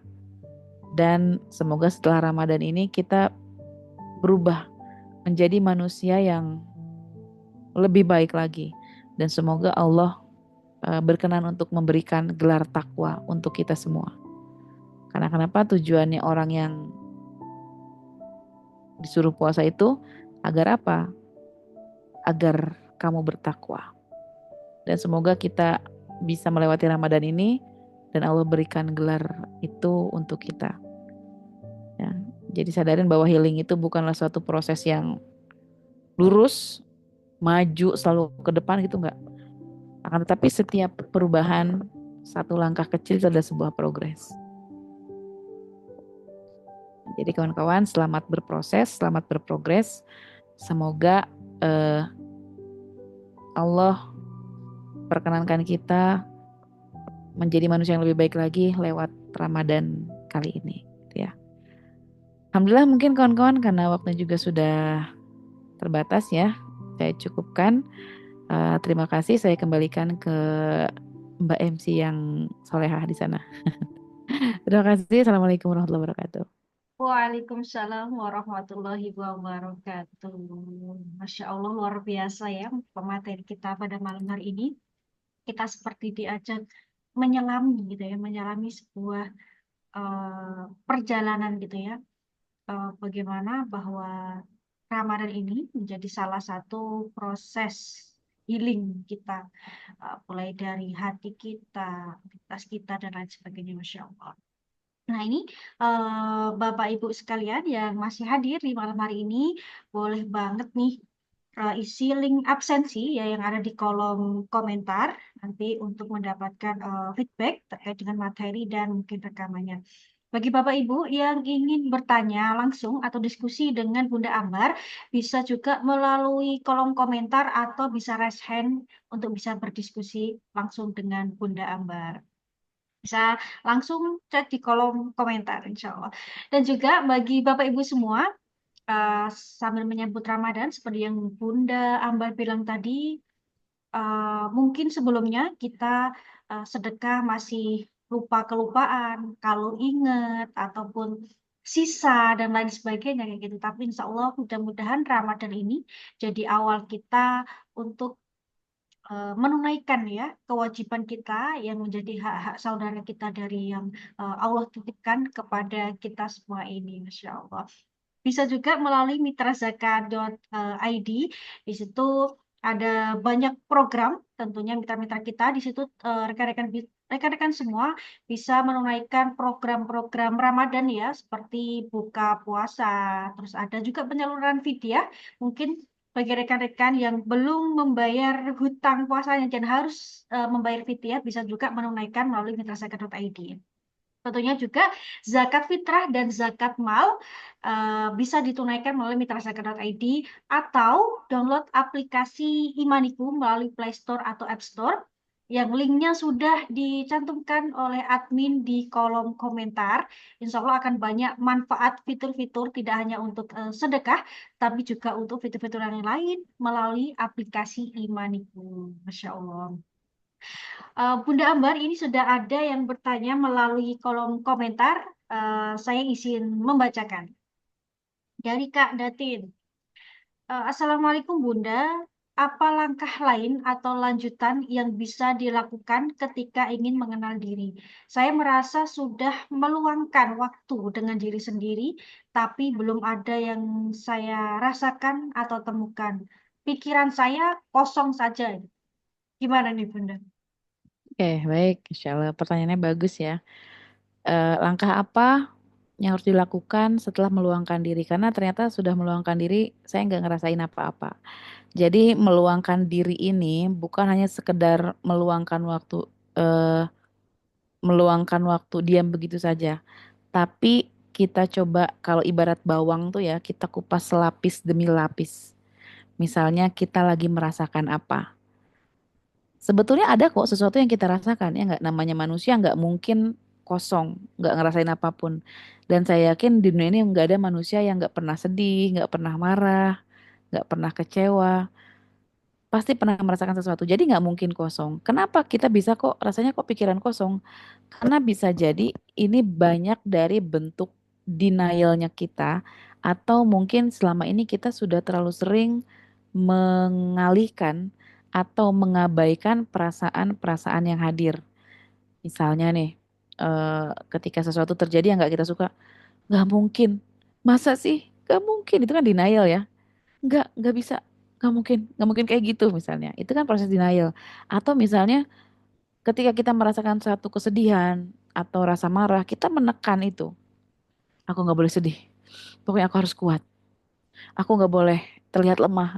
Itu kan biasanya hal-hal yang membuat kita mengabaikan ya atau mengalihkan perasaan yang seharusnya ditemui. Jadi ketika kita merasakan sesuatu, sebetulnya kalau dikupas satu persatu pasti ada perasaan yang muncul. Misalnya saya tanya nih sama Bunda Datin ya. Bunda Datin. Kalau saya minta Bunda Datin, coba saya minta Anda untuk mengingat ibu Anda misalnya. Coba bayangkan wajah beliau. Perasaan apa yang muncul? Enggak. Ada perasaan yang hadir kan? Nah, itu makanya nggak mungkin kosong. Jadi kalau kita kupas satu persatu, sebenarnya ini tekniknya panjang sih ya. Cuman hanya saya coba bahas secara singkat. Jadi ketika kita misalkan mengingat seseorang atau sesuatu, ada perasaan apa yang muncul. Nah, itulah kita artinya menghadapi perasaan yang harus ditemui. Mungkin bagi anak-anak yang punya luka batin sama ibunya misalnya ya. Misalnya dulu Anda pernah dicubit sama ibunya atau pernah dipukul misal. Jadi ketika ingat ibu itu yang diingat adalah rasa sakitnya ketika dulu pernah dipukul pakai sabuk misalnya atau pakai sapu misalnya, itu kan ada perasaan gemuruh, aduh saya marah. Itu kan ada sesuatu yang dirasakan. Sehingga pikiran-pikiran itulah yang perlu kita temui, perasaan-perasaan itulah yang perlu kita hadapi. Dan sebetulnya masih ada step-step berikutnya kalau secara teknis gitu ya. Kawan-kawan yang mau mungkin butuh info lebih lanjut boleh lihat di Instagram saya banyak apa ya informasi-informasi atau kelas-kelas atau yang konten-konten yang berkaitan dengan kesehatan mental dan bagaimana cara agar kita ini tidak kerepotan sama kondisi emosi yang mungkin gak stabil, gak karuan, atau mungkin ketidakmampuan kita dalam mengelola emosi. Gitu. Mungkin kurang lebih jawabannya Mbak untuk sementara ya. Memang diri sendiri nih yang bisa mengontrol ya semua apa yang bisa masuk ke kita. Mm. Nah, ini ada pertanyaan kedua, Bunda, dari Humaira. Assalamualaikum Bunda. Sebelumnya saya terima kasih telah diadakannya webinar hari ini dengan materi yang juga luar biasa. Aku mau tanya, adakah latihan atau exercise untuk mengelola emosi lebih baik? Karena terkadang kalau tidak bisa mengelola dengan baik, jadi moody atau uring-uringan. Terima kasih sebelumnya. Oke, baik pertanyaannya bagus sekali ya. Jadi tentu saja ada ya banyak cara yang bisa kita lakukan dan banyak teknik sebetulnya untuk mengelola emosi. Sebetulnya cara paling ringan, cara paling mudah, cara paling sederhana adalah dengan inhale, exhale. Itu tuh cara yang paling mudah, murah, yang semua orang bisa. Maka ketika kita mengalami suatu tekanan emosi tertentu, apapun itu, ya, marah misalnya, coba untuk tidak langsung bereaksi. Caranya apa? Ambil jeda dulu dengan tarik nafas, hembuskan nafas. Atur nafasnya, karena biasanya orang yang lagi marah nafasnya cepat atau lambat. Cepat ya enggak? Bahkan sampai naik turun darinya, gitu kan? Itu ritmenya cepat. Dan jantung kita tuh capek kalau terus-terusan seperti itu. Maka hal sederhana yang bisa kita lakukan, exercise paling ringan, paling mudah, paling murah, yaitu tarik nafas, hembuskan nafas. Itu coba untuk dalam rentang waktu sekian sekian detik lah ya, misalkan apakah 1 menit ataukah 1 menit setengah, itu hal sederhana. Maka untuk tarik nafas dan hembuskan nafas ini adalah satu teknik sederhana yang bisa membantu kita untuk terhindar dari respon buruk atau reaksi yang tidak tepat. Karena biasanya kalau udah kesel kan senggol bacok ya enggak? Anak nyebelin langsung bentak. Anak ngeselin langsung cubit. Anak nyebelin langsung pukul. Itu kan reaksi yang tidak tepat. Maka ketika mengalami suatu tekanan emosi tertentu, diem dulu. Jangan merespon apapun. Jangan bereaksi apapun dulu. Itu exercise yang sederhana. Tapi kalau mau exercise yang lebih banyak lagi itu perlu dibahas lagi dalam waktu yang tentu saja eh, apa ya perlu kelas khusus bahkan ya untuk exercise ini. Tapi secara sederhana kita mengambil jeda dulu waktu sebelum memberikan reaksi adalah dengan berdiam diri dan mengatur nafas kita dengan baik. Karena nggak ada ceritanya orang yang marah-marah dengan nafas yang teratur, ya nggak? Orang yang marah pasti nafasnya nggak teratur. Maka salah satu hal yang bisa kita lakukan exercise-nya adalah dengan mengatur nafas. Karena kenapa? Nggak ada orang yang bisa marah-marah dengan hati yang tenang, nggak ada. Kalau orang udah slow nafasnya, itu nggak akan marah-marah. Coba deh, ya. Tapi sebaliknya orang lagi marah, otomatis nafasnya cepat, pendek-pendek. Gitu. Jadi mungkin kurang lebih itu jawabannya. Jadi, salah satu cara sederhana ya Bunda ya dengan tarik nafas gitu. Untuk bisa meregulasi gitu ya sebelum amarah itu muncul. Ada lagi dari Nihayatus Saadah Bondowoso. Tindakan atau ucapan apa yang bisa dilakukan buat apresiasi diri sendiri nih Bunda? Oke, tindakan atau ucapan apa yang dilakukan buat apresiasi diri sendiri. Jadi biasanya nih ya, kita ini bisa melakukan ini di malam hari, misalnya ya. Karena kan kalau di siang hari kita banyak kesibukan ya dan sulit untuk terkoneksi dengan diri kita sendiri. Maka tindakannya adalah dengan mengambil jeda me time dengan diri sendiri. Lalu ucapannya apa? Kita coba refleksikan lagi seharian ini. Misalnya kita ingat-ingat lagi kejadian apa yang mungkin katakanlah dalam kondisi ekstrim ya, baik di ranah kanan maupun di ranah kiri. Baik itu hal yang menyenangkan atau hal yang menyakitkan. Itu coba kita refleksi. Hari ini saya senang gini gini gini. Hari ini saya sedih, kecewa, marah atau apa. Itu setelah kita menyadari perasaan yang eh, hadir dalam hidup kita hari ini, itu coba kita sampaikan ke dalam diri. Karena sebelum kita mengapresiasi, itu perlu kita mengakui dulu kawan-kawan. Jadi pengakuan kesadaran itu adalah langkah awal. Apresiasi itu langkah berikutnya setelah kita menyadari bahwa kita memang, oh iya, hari ini saya dikecewakan oleh suami. Oh, hari ini saya dikecewakan oleh anak. Oh, hari ini saya dikecewakan oleh rekan kerja. Oh, hari ini saya dikecewakan oleh tetangga misal. Setelah kita menyadari itu, lalu yang bisa kita lakukan apa? Kita apresiasi, alhamdulillah hari ini ketika saya kecewa, saya tidak membalasnya dengan keburukan kepada orang itu. Kalau dulu kan kita senggol bacok, sekarang alhamdulillah saya cuma bisa senyum aja. Itu sudah suatu yang perlu dirayakan, sesuatu yang perlu disyukuri, diapresiasi. Karena kenapa? Pencapaian kecil ini adalah awal mula untuk kita pencapaian hal-hal yang lebih besar lagi. Maka sekecil apapun eh, kebaikan, perubahan, upaya yang sudah kita lakukan, itu perlu kita apresiasi. Alhamdulillah, hari ini tadi rasanya pengen buang sampah sembarangan, tapi saya kantongin aja. Alhamdulillah hari ini tadi anak-anak bikin jengkel. Biasanya saya udah teriak tuh, eh, apa namanya, konser. Alhamdulillah hari ini saya cuman, adek, itu kan sesuatu yang perlu disyukuri. Makanya kalau bisa sih ya kita bisa bentuk jurnal. Kita tulis pencapaian apa hari ini. Nanti besoknya kita lihat, oh kemarin saya mencapai ini, hari ini apa pencapaiannya. Maka perubahan-perubahan sederhana itu bisa kita lihat dan insya Allah akan membantu kita juga untuk semakin berprogres lebih baik lagi.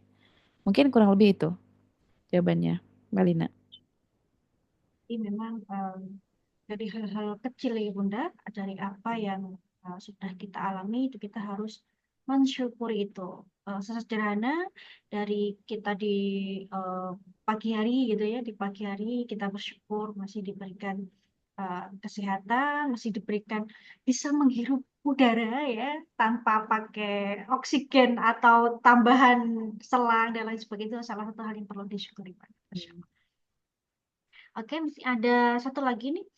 Assalamualaikum Bunda, gimana caranya menata hati agar bisa tenang dalam menghadapi setiap masalah yang ada di dalam rumah tangga? Ini kayaknya banyak banget ya dari ibu-ibu juga nih yang hadir. Mungkin karena dalam rumah tangga tentunya tidak akan selalu adem ayem gitu ya Bunda ya. Mungkin ada sesuatu hal kecil juga atau mungkin hal-hal yang bisa memicu emosi gitu yang akhirnya mungkin agak kok gini gitu ya. Gimana Bunda? Oke, gimana caranya menata hati agar bisa tenang? Jawabannya ada di Quran Surat Al-Fat ayat 4. Wallazi anzala sakinah fi qulubil mu'minin. Dialah yang bisa memberikan rasa sakinah ke dalam siapa? Fi qulubil mu'minin, ke dalam kalbunya orang beriman. Allah di sini menyampaikan bahwa hanya Allah yang bisa memberikan ketenangan. Kepada siapa? Allah menyampaikan di ayat ini fi qulubil mu'minin, bukan kepada fi qulubil muslimin, bukan juga fi qulubin nas. Artinya Allah hanya ngasih ketenangan kepada hanya orang beriman, hanya orang yang percaya, bukan kepada seluruh manusia, bukan kepada seluruh umat muslim, enggak. Umat muslim pun ternyata ada juga yang enggak beriman. Enggak berimannya gimana? Enggak percaya sama Allah. Enggak percayanya apa? Enggak percaya kalau semuanya udah Allah aturin. Dari ribuan tahun yang lalu sudah Allah tetapkan takdir kita. Di Lauhul Mahfuz sudah dicatatkan semua hidup dan mati kita. Rezeki semuanya udah Allah atur, sudah Allah takar, tidak akan tertukar. Maka kalau kita sudah meyakini bahwa udah ada yang ngatur di dunia ini, maka Allah kasih ketenangan. Kalau kita ngerasa nggak tenang, maka bisa jadi jangan-jangan keyakinan sama Allah kita ini nggak 100%. Jangan-jangan bisa jadi la haula kita ini belum sungguh-sungguh meyakini bahwa di dunia ini hanyalah kekuatan Allah yang yang menguasai semuanya.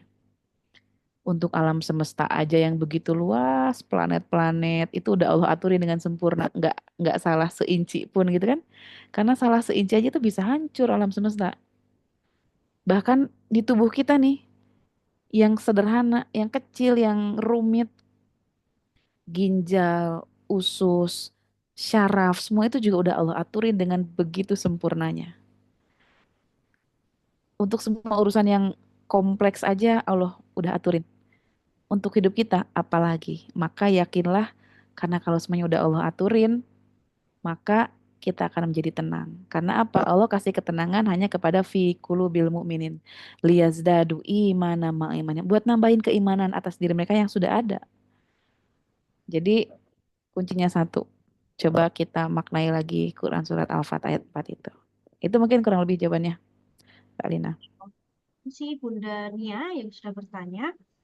Alhamdulillah tadi ya antusias dari peserta pada malam hari ini. Tadi ada yang sudah berbagi nih kebaikan menyambut bulan Ramadan, dia berbagi iftar. Ada beberapa paket dari Bapak Ibu semua tadi yang sudah menunaikan melalui Mitra Zakat.id. Yang ucapkan terima kasih banyak. Mudah-mudahan menjadi awal kita untuk menyambut Ramadan yang kurang dari 2 hari ini, tinggal menunggu hari. Mudah-mudahan kita disampaikan kita semua yang ada di sini ya disampaikan di bulan Ramadan yang penuh berkah ini. Tentunya Masya Allah bersama Mitra Zakat.id kita sebarkan kebaikan dengan ketenangan jiwa bersama dengan pemateri-pemateri kita yang memberikan Masya Allah ya banyak insight, banyak masukan, banyak hal yang diberikan kepada kita Masya Allah. Ada satu lagi Bunda ya, apakah berempati merupakan cara cepat untuk healing? Ya, bisa jadi iya, bisa jadi tidak. Ada kalanya Hmm. kita perlu empati, ada kalanya kita perlu memprioritaskan diri kita. Karena nggak selalu, Hmm. kadang kita yang bikin capek terlalu berempati juga sama orang. Itu juga bisa bikin kita malah lelah. Oh. Hmm. Iya, jadi kadang kita, apalagi para ibu misalnya ya, contoh deh, di rumah misalkan nasi di Magicom sudah tinggal seporsi setengah lah katakan. Yang belum makan Anda sama suami. Yang namanya nasi sisa, biasanya kan ada nasi yang masih lembek, ada yang nasi yang sudah agak kering, benar nggak? Betul. Nah, kalau kawan-kawan nih para ibu makan duluan, yang Anda ambil nasi bagian yang mana biasanya? Ayo jujur, bagian yang keringnya ya, Oh iya. benar nggak? Yang kita sisakan bagian yang terbaik buat suami ya nggak? Terus menunya ada dua misalnya. Satu menu pertama menu yang baru dimasak hari itu. Yang kedua menunya yang sudah diangetin berhari-hari, nggak ada yang mau makan. Yang kita habiskan yang mana para ibu-ibu? Coba, ya nggak? Nah, untuk sesekali it's okay gitu ya. Tapi kalau untuk misalnya kita terus-terusan memprioritaskan untuk orang lain juga lama-lama itu akan terjadi ketidakseimbangan. Sehingga jawaban itu tidak selamanya. Memang kadang berempati itu bisa jadi bikin kita sembuh. Tapi ada waktunya juga kadang kita perlu untuk melihat kondisi diri kita. Kapan kita bisa apa eh, apa ya bisa bisa bisa sharing ke orang sehingga istilahnya gini, kalau kitanya sudah oke, sudah clear, sudah pulih, sudah sehat, kita akan lebih mudah lagi melihat orang lain dengan lebih jernih. Tapi kalau kitanya sendiri masih repot, masih keteteran, emosi masih terseok-seok, itu untuk empati sama orang lain juga malah jadinya malah jadi kayak Hmm. beban. Sehingga eh, kondisinya adalah di dalam diri kita ini perlu perlu ada ketenangan, kejernihan berpikir, kelapangan dada.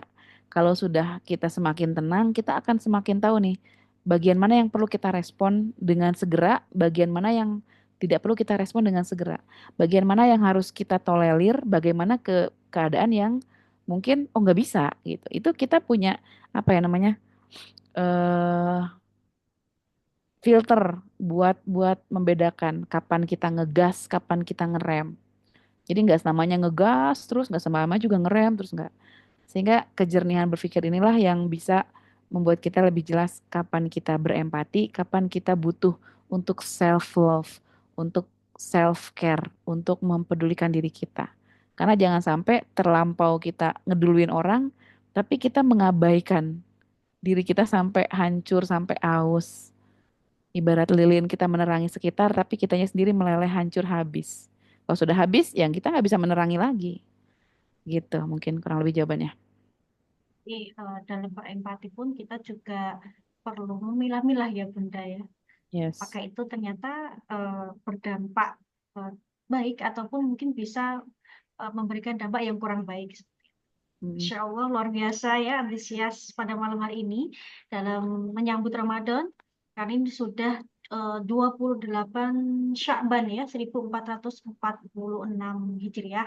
Insya Allah hari Sabtu kita sudah eh, berpuasa Ramadan.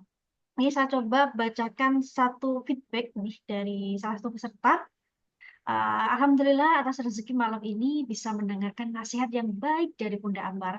Jazakumullah khair pada mitra zakat dan juga Bunda Ambar. Semoga Allah menjadikan sebagai bekal ilmu dalam mengisi Ramadan dengan amal-amal terbaik. Masya Allah, luar biasa. Terima kasih Bunda sudah sharing dengan kita banyak.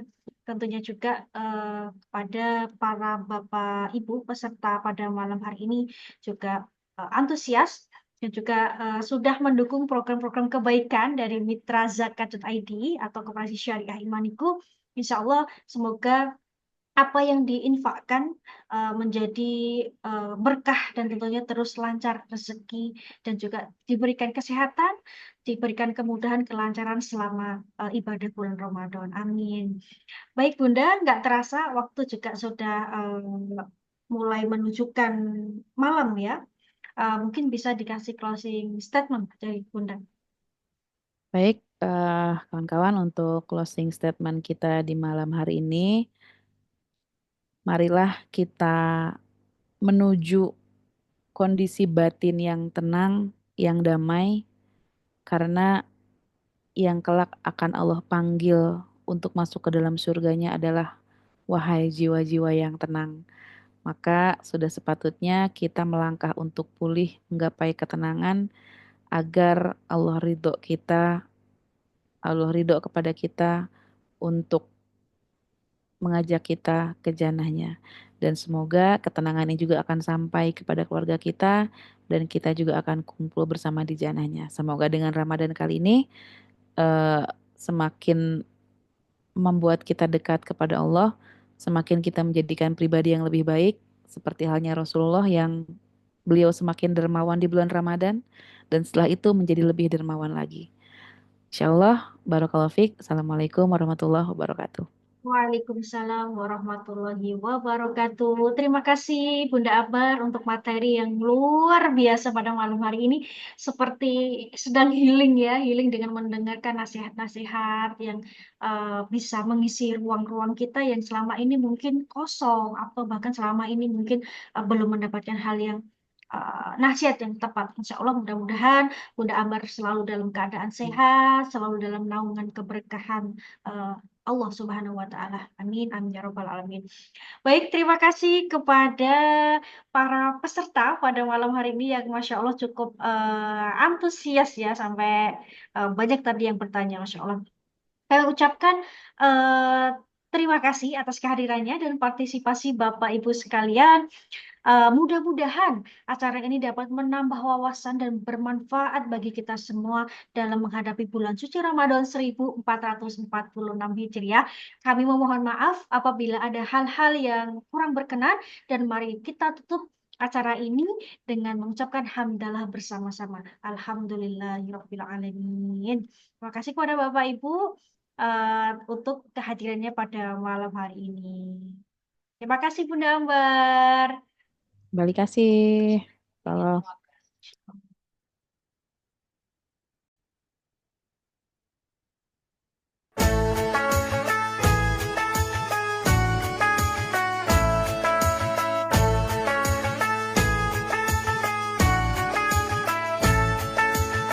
Roma Ramadan tiba, Ramadan tiba, Ramadan tiba. Marhaban ya Ramadan, marhaban ya Ramadan, marhaban ya Ramadan, marhaban ya Ramadan. Ramadan tiba, Ramadan tiba, Ramadan tiba. Marhaban ya Ramadan, marhaban ya Ramadan, marhaban ya Ramadan, marhaban ya Ramadan. Ramadan tiba semua bahagia, tua dan muda bersuka cita. Bulan ampunan, bulan yang berkah, bulan terbebas api neraka. Andaikan saja Ramadan semua, bulan yang tiba, bulan yang ada. Karena besarnya setiap pahala yang dijanjikan kepada kita. Marhaban ya Ramadan, marhaban ya Ramadan, marhaban ya Ramadan, marhaban ya Ramadan. Dalam bersahur ada pahala, dalam berbuka alangkah indah. Menahan diri, menahan lidah, menjaga hati, menjaga mata. Banyakkan amal hari-harinya, pahala datang berlipat ganda. Berlomba-lomba untuk ibadah, dunia bahagia surga nantinya. Ramadan tiba, Ramadan tiba, Ramadan tiba. Ramadan tiba, Ramadan tiba, Ramadan tiba. Dan semoga setiap jiwa diberikan ampunannya. Dan semoga hapus semua kesalahan setiap jiwa. Marhaban ya Ramadan, marhaban ya Ramadan, marhaban ya Ramadan, marhaban ya Ramadan. Marhaban ya Ramadan, marhaban ya Ramadan, marhaban ya Ramadan, marhaban ya Ramadan. Marhaban ya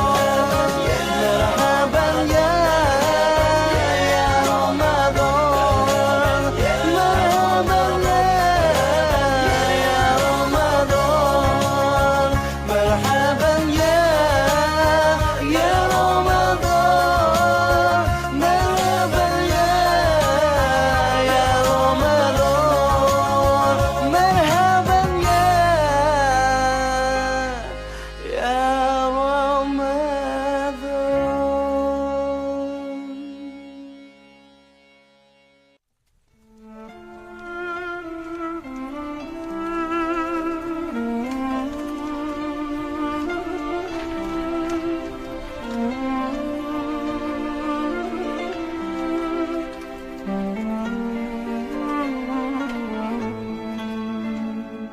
Ku menantimu saban waktu, bangkit jiwaku. Kau suluh hatiku dengan sinar kudus kasih-Mu.